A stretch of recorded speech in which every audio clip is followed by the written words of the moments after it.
I'm Daniel Shore.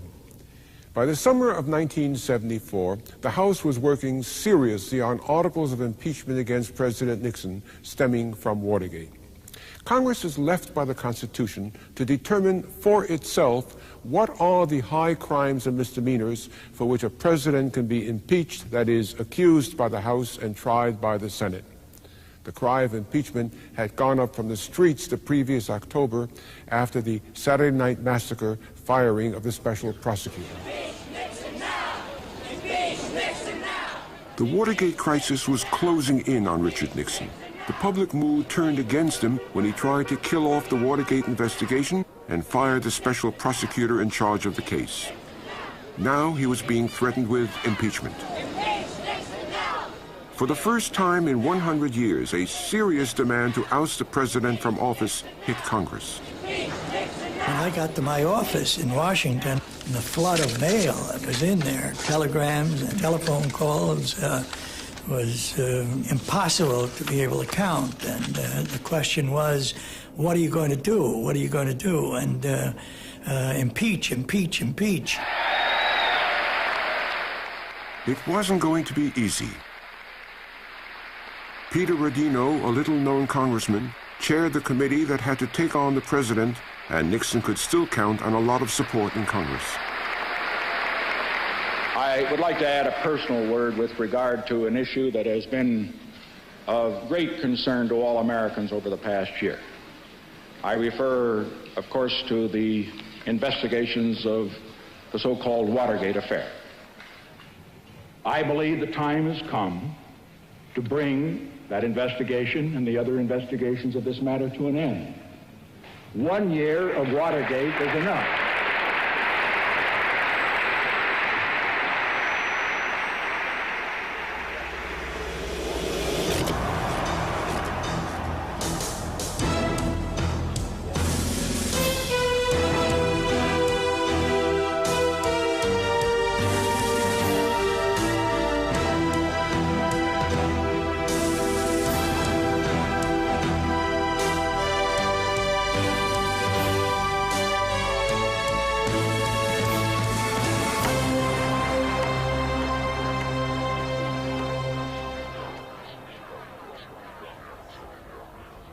This is one of the machines that Nixon had installed to record his office conversations. His tape recordings became the evidence that the president was party to the conspiracy to obstruct justice in the Watergate case. The courts had ordered him to hand over the first of the tapes that the Watergate special prosecutor had demanded. The president's attorney, Fred Bozart, went through them. The lawyers started to listen to the subpoenaed tapes in preparation for turning them over, and then Bozart told me, oh my God, we've got a huge gap in one of the tapes. The tape in question was the first recorded conversation between the president and his chief of staff, Bob Haldeman, after Nixon's men broke into the Democrats' headquarters. At the exact moment they turned to Watergate, their voices were obliterated by a hum lasting 18.5 minutes. Nixon's secretary, Rosemary Woods, said she must have erased the tape by accident while transcribing it. She had kept her foot on the tape recorder's pedal control while answering the telephone. The prosecutors asked her to reenact her story. She started to pretend she was typing, and I said, okay, now the phone is rung. What did you do? And she supposedly hit the wrong button on the machine and reached back for the telephone. And as she reached back, her foot came off the pedal, and I was quite shocked because she wasn't reaching that far. And I must admit, I kind of lost my cool, and I, in a rather elevated voice, said, your foot has just come off the pedal. And of course the machine stopped, which meant it was not erasing. She got very flustered but said, well, it's different in my office. It didn't happen this way in my office. It's different in my office. I said to the judge, well, perhaps, Your Honor, we could adjourn to Miss Woods' office. In her White House office, Rosemary Woods was watched by the special prosecutors and a photographer as she desperately tried to keep her foot on the pedal and her hand on the phone. She had to reach way over way over, far beyond. I don't know if you ever saw the comic book Plastic Man, beyond anything Plastic Man could have achieved. Even in the photograph, you can literally see she's holding on like this, and her knuckles are white as she's reaching for the phone. Now, any normal human being, of course, would have slid their chair, which was on wheels, to the phone and picked it up. It was very hurtful. I remember Newsweek had that photograph. I don't know why we should never have allowed Newsweek into the White House. I mean, there was just one bungle after another. Well, we had gone from the technicians in the bowels of the White House over a several-week period up to the Chief of Staff, Alexander Haig.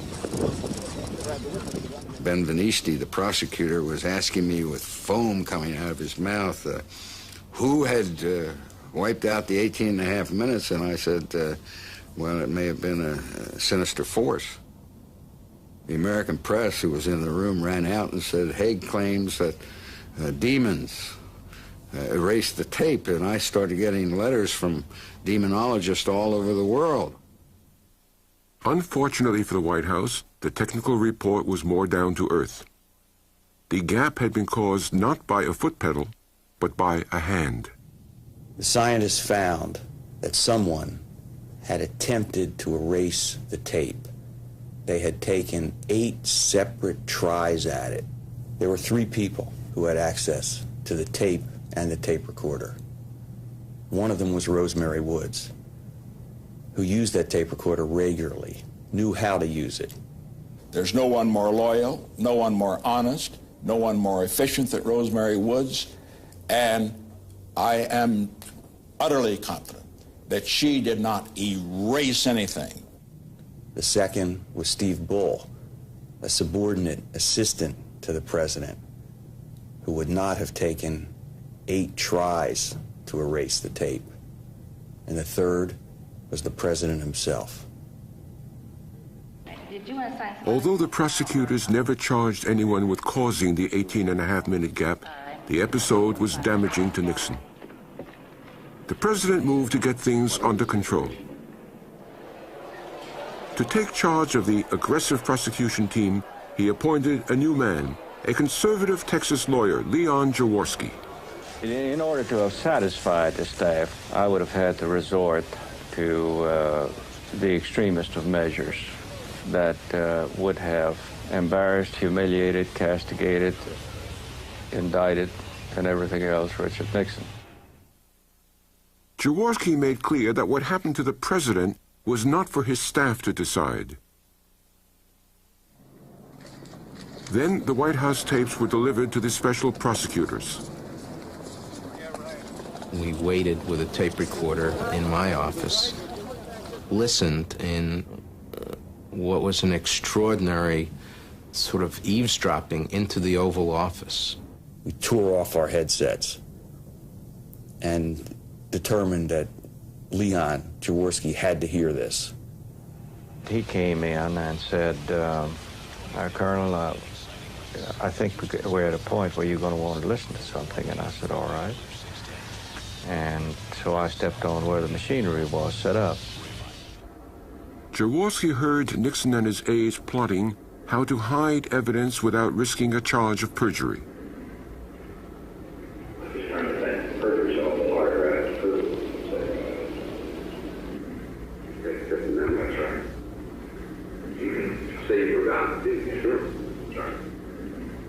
But you can't be good to say I was in perjury situation. You can't literally say I don't remember, I can't recall, I can't do anything else. I answer that, I don't recall.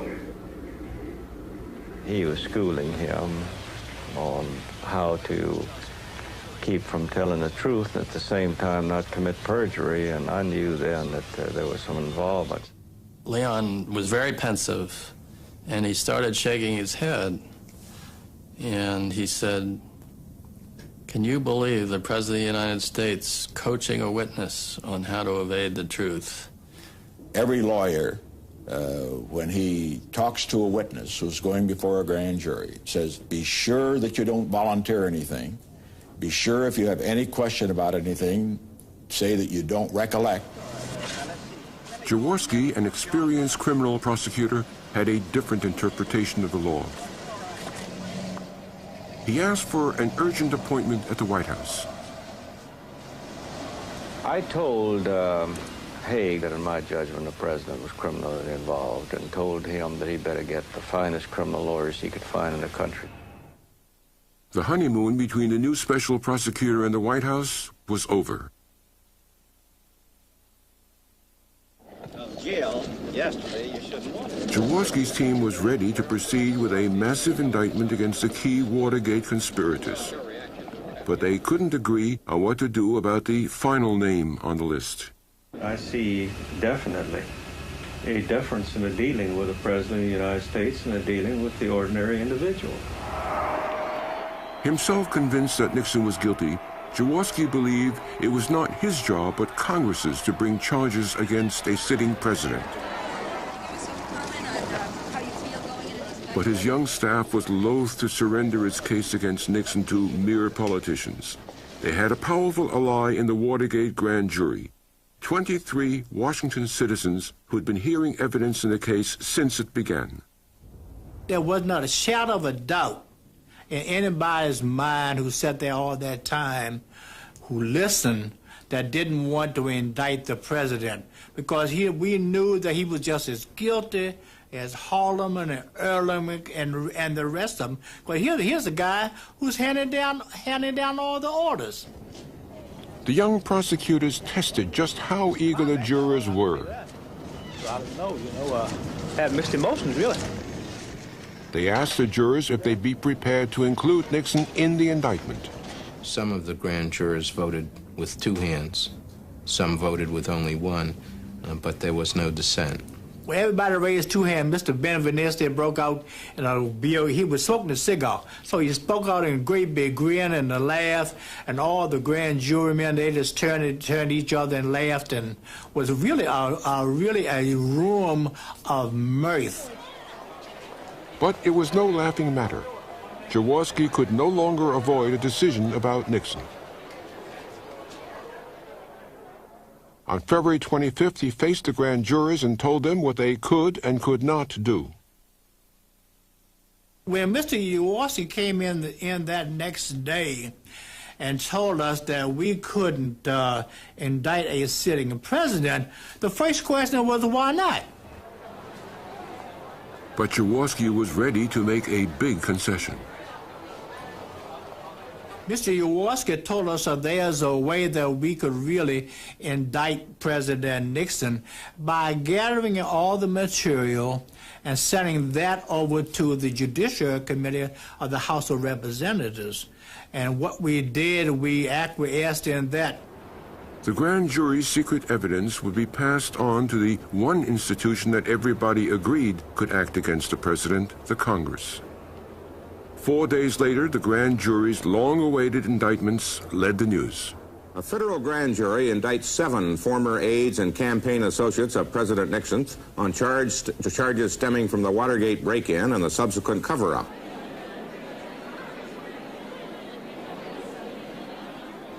In a jammed courtroom, the foreman handed over the indictments and a suitcase of evidence. A second suitcase nearby is said to have contained evidence dealing with the president. The briefcase full of evidence that connected the president to the Watergate cover-up was turned over to the chief counsel of the House Judiciary Committee. We went over each item to be sure that all the items were there as had been presented to the court. Dore at one point said to me, he said, you have to remember, and I never forgot this, he says, you just think of this as a huge jury trial, and the jury is all the people of the United States. They're all watching this, and we have to be fair, and we have to be perceived to be fair, so we sort of have to control ourselves. We needed Republicans as well. The American people would not have accepted a vote that would have been purely a partisan vote, voting to impeach the President of the United States purely on partisan grounds.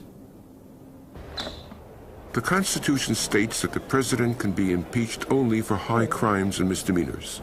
The interpretation of this phrase was in the hands of a divided Judiciary Committee. In a closed session, the representatives began hearing witnesses. For the Democrats, John Dean's performance was crucial. He had given the most detailed account of Nixon's crimes. To counter Dean's story, the president had brought in his new criminal lawyer, James St. Clair. St. Clair had used the entire time preparing this ingenious set of questions, contrasting different testimony in different parts of the transcript. And he proceeded to ask Mr. Dean this long, complicated question. In the middle of his question, he was interrupted by the chairman, who said, wait a minute, the reporter's not here, we have to do that all over. Rodino said to St. Clair, Mr. St. Clair, would you please repeat your question? And he said, I'm not sure I can, Mr. Chairman. St. Clair couldn't remember his question. I did. So I took that opportunity to tell Mr. St. Clair and the committee, I'd be happy to answer the question. Here's the question, and here's the answer. There were 38 trained lawyers in the room. None of us could have played it back word for word the way he did, yet all of us recognized that he was not paraphrasing, but rolling it back word for word. This remarkable feat of memory enhanced the credibility of Nixon's chief accuser. And his testimony was corroborated by the actual tape of Dean and the president discussing how to pay hush money to the Watergate burglars. There's no denying the fact that the White House and Ehrlichman, Hallam, and Dean are involved in some of the early money decisions. I would say these people are going to cost $1 million over the next few years.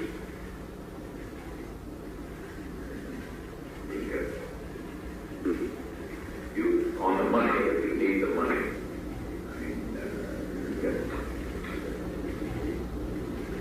I saw the tapes being played for the committee, and I watched their faces, both Democrats and Republicans. I looked from one side to the other side, and I saw them getting red and agitated, unbelieving. Where money is, you can get $1 million, if you can get it in cash.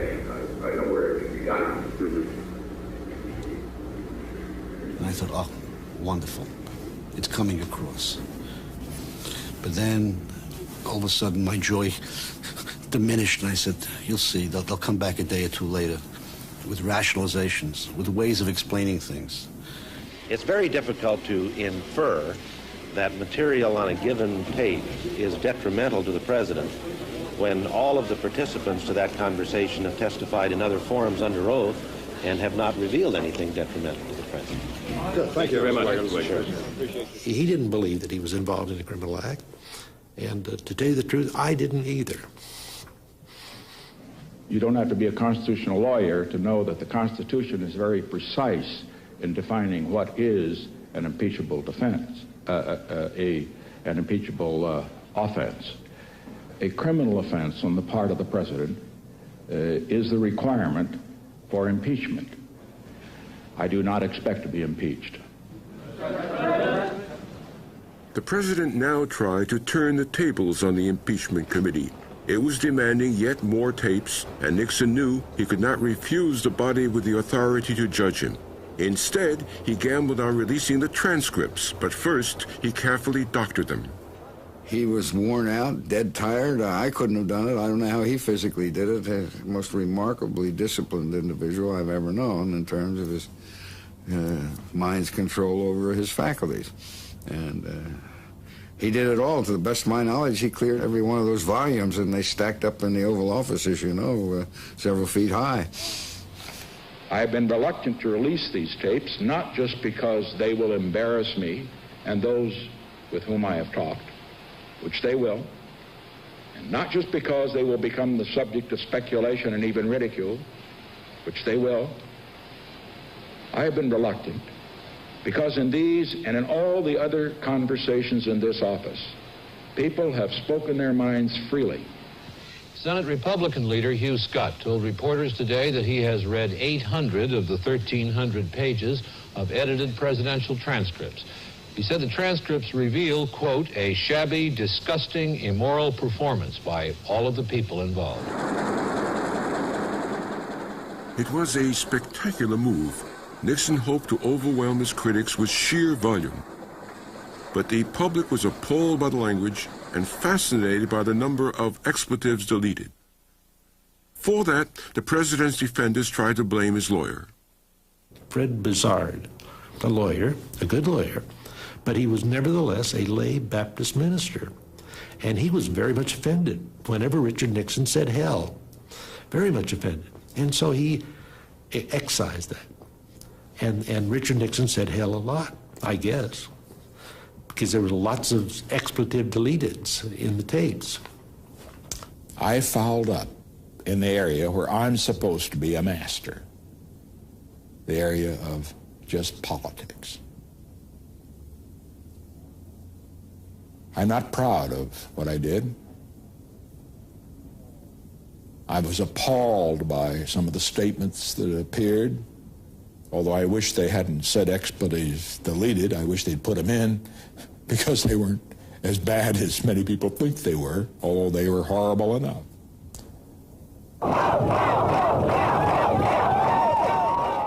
In the big cities, calls for Nixon's resignation mounted.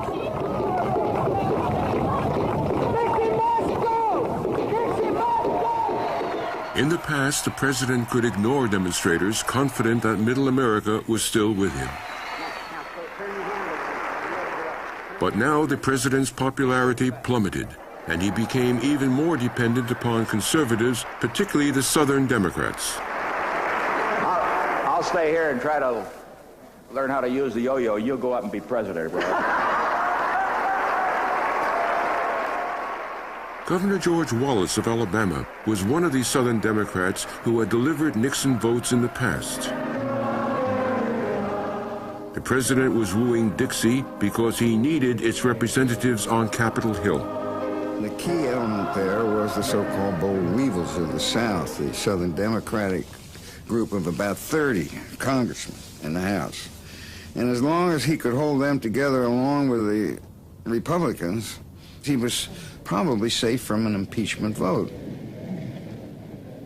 In fact, the president's survival rested on just 7 members of the Judiciary Committee, 3 Southern Democrats and 4 moderate Republicans. They could swing it either way. But would a Republican congressman vote to impeach a Republican president? I think we were all reluctant to pull that sword out of the scabbard. Congressman Cohen was called to an early morning meeting by a Republican colleague who was assembling the potential rebels. I walked into his office that morning, and I was quite surprised, frankly, to see Jim Mann and Walter Flowers, and those were the 2 Southern Democrats that we felt would have great difficulty in voting for articles of impeachment. It really made me feel reassured that 4 Republican members, as well as the other 2 Southern Democrats, all of whom were having to express views that their constituency might not support, had come to the same conclusion that the evidence was such that it was necessary to bring charges. I recall Walter Flowers stand up and say, let's shake this thing up and dump it out and see what things we can agree upon. What are all the allegations, and there were many, do we think that this group here could agree that an impeachable offense had been committed? The surprising coalition offered its support to the mainstream Democrats, but it insisted on limiting the offenses to be included in the articles of impeachment. We did not want to have a laundry list of charges that were undirected and uncoordinated, that we really wanted to reflect our deep concerns about the obstruction of justice, the abuse of power, and the continuing nature of the offenses, which had started before the Watergate and continued until the time that we were meeting. News of the defection traveled fast. They were perceived in the House to be somewhat conservative, supporters of the president, and for them uniformly to abandon the president carried far greater weight than their vote. Nixon, frantic to get the 3 Southern Democrats back on his side, had his chief of staff place a call to Governor Wallace to ask for help. And the president said, George, are you still with me? And the governor said, no, I'm sorry, Mr. President, I am not. And the president hung up and looked at me and said, Al, I've just lost the presidency. On July 24, 1974, the House Judiciary Committee opened debate on the resolution to impeach the president. Resolved that Richard M. Nixon, President of the United States, is impeached for high crimes and misdemeanors, and that the following articles of impeachment be exhibited to the Senate. The coalition picked a front man to formally introduce their 3 articles of impeachment. But Nixon's defenders proved themselves more than ready for a fight. For example, they charged the president with joining a conspiracy to obstruct justice. Well, I didn't know about any conspiracy, and so I asked him, when did the president enter into any agreement? Where was he? What were the words used at the time of it? When and in what respect and how did the president declare that policy? And I wish the gentleman would be rather specific, since it is the heart of the allegation. Well, of course, the means by which this policy has been done are the ones that are set out subsequent to the second paragraph. Well, if the gentleman would confine himself to the question of when, 1 through first, 9. When was the policy declared? The committee was embarrassed publicly by the ability of good lawyers like Chuck Wiggins and others to pound away at the broadness of the charges. A simple parking ticket has to be specific. It has to say what you did that violated the law. It's got to have the license of your car. It's got to have the date that you did it. You want to replace that and say that doesn't have to apply to the president? Why, this is ridiculous. Listening to Charlie Wiggins and Sandman say that we hadn't provided the specifics, I decided that it was time to recess the committee. All of them realized they'd been hammered good, and that they didn't make a very good presentation for the record, and that unless something happened, you know, they were going to lose it. I volunteered to take one of the articles and said that I was prepared to stay up all evening working to make sure that it was as well prepared as it could be for the next day. After working all night, every member of the coalition had thoroughly mastered his brief. The president's defenders didn't know what hit them. I would ask a question of Congressman Donahue, and he would yield to somebody who was briefed on that issue, and that person would come back with what he would say abundant evidence of the president's involvement. Specifically, on March 13, 1973, the president was told that Mr. Strawn had lied to investigators. Specifically, the president, who bears the ultimate responsibility for the enforcement of our laws, did not report this to the Attorney General or to the director of the FBI. And then when he finished, another member was recognized, and he began filling the record with all the specificity that anybody could ever want. Specifically, on August 10, Porter testified falsely before the Watergate grand jury.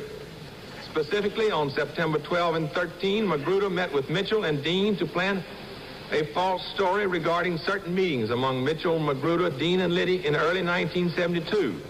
Specifically, the president did not tell Kleindienst that he had previously been given this information by Dean. This detailed recitation of the president's misdeeds went on until television prime time.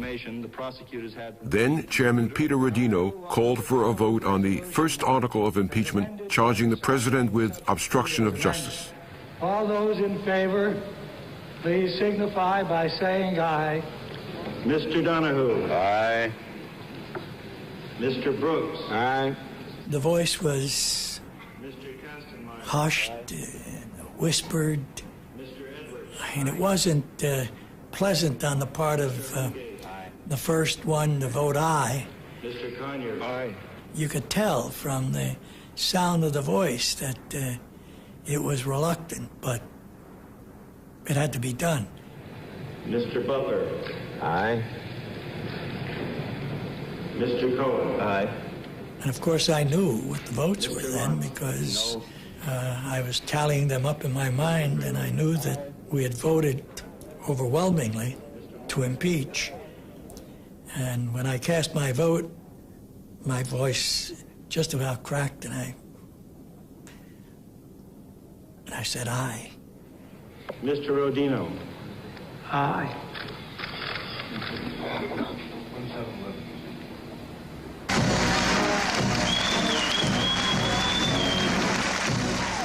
Nixon still had a fighting chance. Impeachment had to go to the House floor for debate and a vote, and then on to a trial in the Senate where a two-thirds vote was needed for conviction. I conceded the issue that we were going to lose in the House, but I felt that the Senate had a glimmer of hope, and I hung that hope until the bitter end.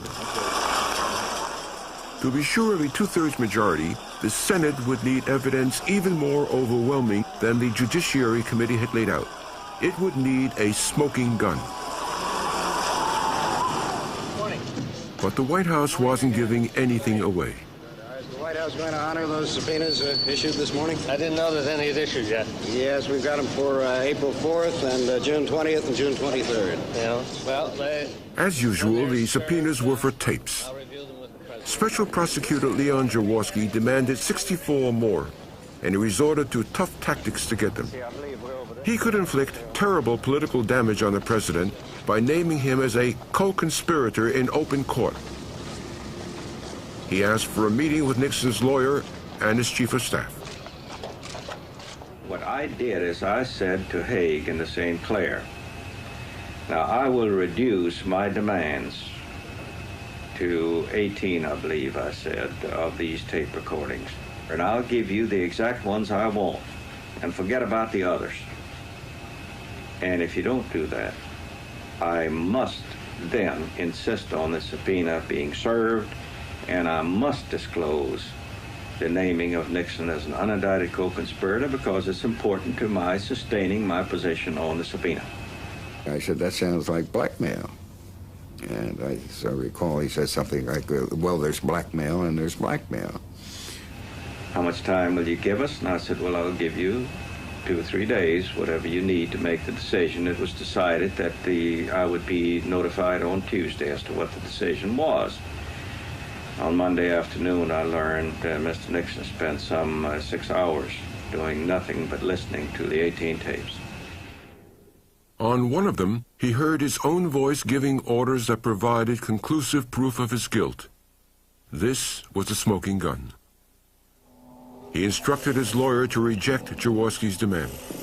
On Monday, not waiting until Tuesday, on Monday, St. Clair called me and said that the president would not agree to it. So when I was advised, I said, well, meet me in court. Within 2 months, Jaworski's demand for the tapes had reached the Supreme Court. Well, it says equal justice under law, so we ought to win, Phil.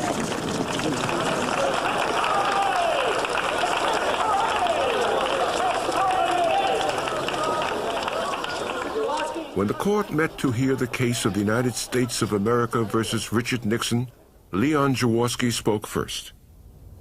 This nation's constitutional form of government is in serious jeopardy. If the president is to say that the Constitution means what he says it does, and that there is no one, not even the Supreme Court, to tell him otherwise. Nixon's lawyer, James St. Clair, warned the court against encroaching on the unique powers of the chief executive. I say the president should decide as a political matter what should be made available. That the court has no right to determine what the executive will offer in evidence. In a ruling that bears on the limits of presidential power, the Supreme Court said today the President Nixon must surrender more Watergate tapes. 64 tapes sought by the special prosecutor for the Watergate cover-up trial were ordered turned over to Judge Sirica to determine what evidence in them is relevant. The decision was unanimous, 8 justices in concurrence. Now, surely, the fatal evidence was within Jaworski's grasp.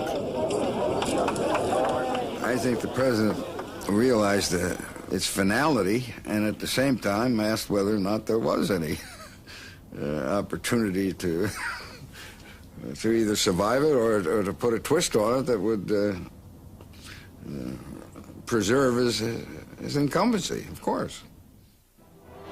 The president had only a few days before the courts, the special prosecutor, and the Congress would hear the tape with the conclusive evidence. He tried to use this time to his advantage. I got a call from Al Haig, who was President Nixon's chief of staff, asking if he could come over and meet with me. I asked to see him alone. But when I got there, Bob Hartman, his pseudo-chief of staff at the time, was sitting there with him. He came in, and obviously he was a little annoyed that there was somebody else there, and he started humming and hawing. I held back a little, but I did tell the vice president he should prepare himself, that there was a new tape. Al Haig left my office that morning of August 1st, went back to the White House, and then subsequently, right after lunch, he called and asked if he could have a private meeting with me. Haig handed the vice president a list of the options that were open to Nixon. He could resign, he could step aside under the 25th Amendment, one or two others, including the possibility of him resigning in return for me as president granting him a pardon. Vice President asked me about the pardon authority of the president. After that meeting, I met with Bob Hartman, and Bob was always a person who was skeptical and cynical. I said you should have grabbed him by the scruff of the neck and the seat of the pants and kicked his ass out of this office. And then you should have held a press conference and told the world why you did it. Late that night, I got a call from the vice president telling me that our discussion on those, quote, options was a non-discussion. There was to be nothing done, and that he was to have no position on it. Well, I'm not dumb. I knew what had happened. He had shared that information with Hartman. The White House assessed both messages, the denial of any deal and the vice president's willingness at least to talk about a presidential pardon. Haig had other urgent business. The smoking gun tape was about to be released to the court, and he had to alert the Republicans who were still supporting Nixon. Above all was the Wiggins of California, who had fought so vigorously and courageously for the president. And I told the president I felt it was imperative that we tell him what was in this tape so that he not commit political suicide. The tape was recorded 6 days after the Watergate break-in. Nixon can be heard ordering his chief of staff, Haldeman, to use the CIA to halt the FBI investigation.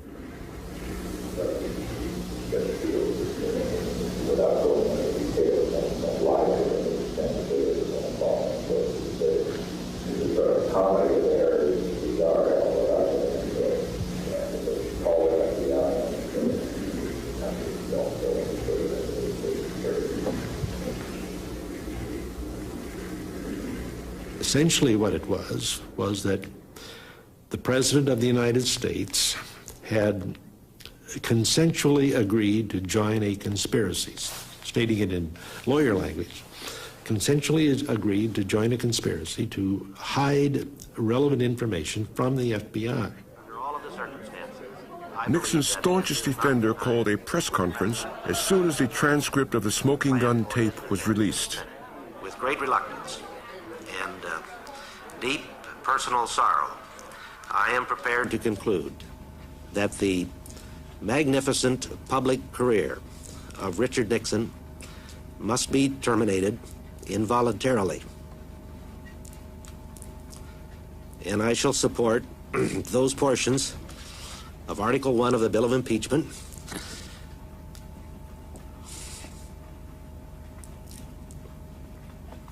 adopted by the Judiciary Committee, which are sustained by the evidence. In the House of Representatives, there is not a member left who thinks the president will not be impeached, and apparently not many who will side with him when it comes to a vote. Before the president made his disclosure of new evidence yesterday, the biggest vote against him in the Judiciary Committee was 28 to 10. But by today, his 10 supporters had all changed their minds.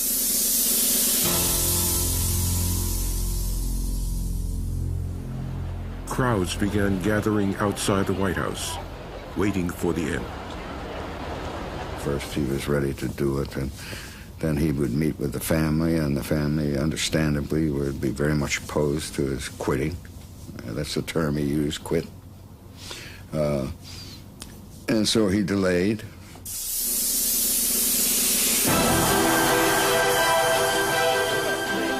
Vice President Ford met at lunch with senior Republicans at the Capitol Hill Club, and they agreed that Nixon had to be made to face facts. Well, it was decided at the luncheon that a group of three, Senator Hugh Scott, the Republican leader in the Senate, Senator Goldwater, one of the most senior members, Congressman John Rhodes, the House Republican leader, went to the White House and had a summit meeting with President Nixon. It's well known that the situation on the floor of the House has deteriorated to the extent that impeachment is really a foregone conclusion. Gentlemen in the Senate, they haven't made up their mind. Senator Goldwater told Nixon that out of 100 senators, he had only 4 firm votes left. That same evening, August 7th, Nixon finally confirmed to his family that he was about to resign, and a White House photographer was told to record the moment.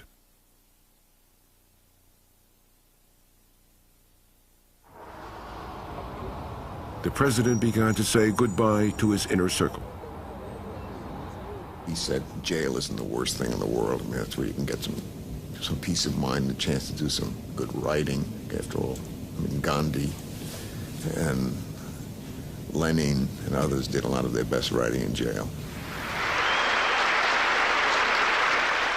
Having announced he would resign at noon on the 8th, Nixon made his farewell speech to his staff. But the greatness comes and you're really tested when you take some knocks, some disappointments, when sadness comes.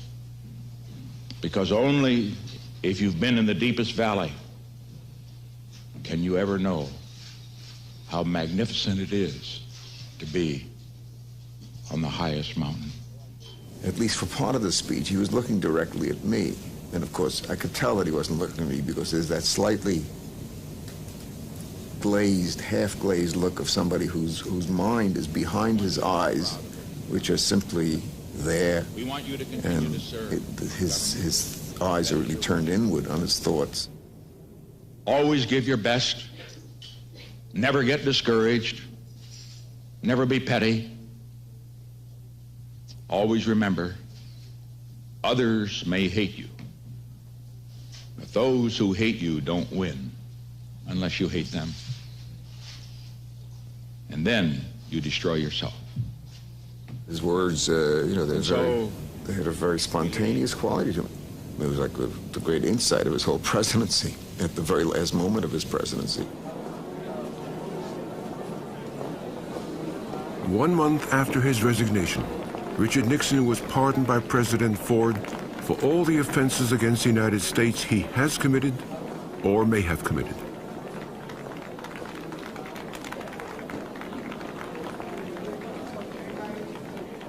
The pardon protected Nixon from indictment, but it implied guilt. And the taint of guilt he carried with him for 20 more years until his death on April 22nd, 1994. The legacy of Nixon remains as controversial as he was in life. History will undoubtedly credit him with many foreign and domestic accomplishments. But Watergate burned into the American consciousness an awareness that the president could lie, cheat, break laws, use the weapons of government against its enemies, indeed subvert the very idea of constitutional government. No president since Nixon has been fully trusted, and none may be for a long time. And that is the tragic legacy of Watergate. I'm Daniel Short.